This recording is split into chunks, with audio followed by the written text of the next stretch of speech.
બ્રિટનમાં સામાન્ય ચૂંટણી માટે મતગણતરી ચાલુ છે। સામાન્ય ચૂંટણી માટે મતદાન 4 જુલાઈના રોજ થયું હતું।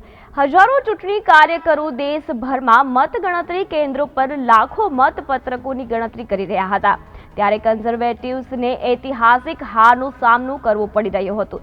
જોકે વડાપ્રધાન ઋષિ સુનકે રિચમન્ડ સીટ પરથી ચૂંટણી જીતી છે। વડાપ્રધાન ઋષિ સુનકે હારનો સ્વીકાર કરી સ્ટારમરને અભિનંદન પાઠવ્યા છે। 14 વર્ષ બાદ લેબર પાર્ટી સત્તામાં આવી રહી છે। સુનકે એમ પણ કહ્યું કે આજે શાંતિપૂર્ણ અને વ્યવસ્થિત રીતે સત્તા પરિવર્તન થશે।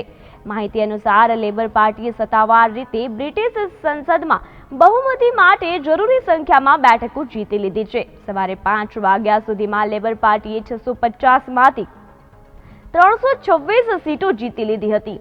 લેબર પાર્ટીના નેતા કીર સ્ટારમર હવે બહુમતી સરકાર બનાવશે।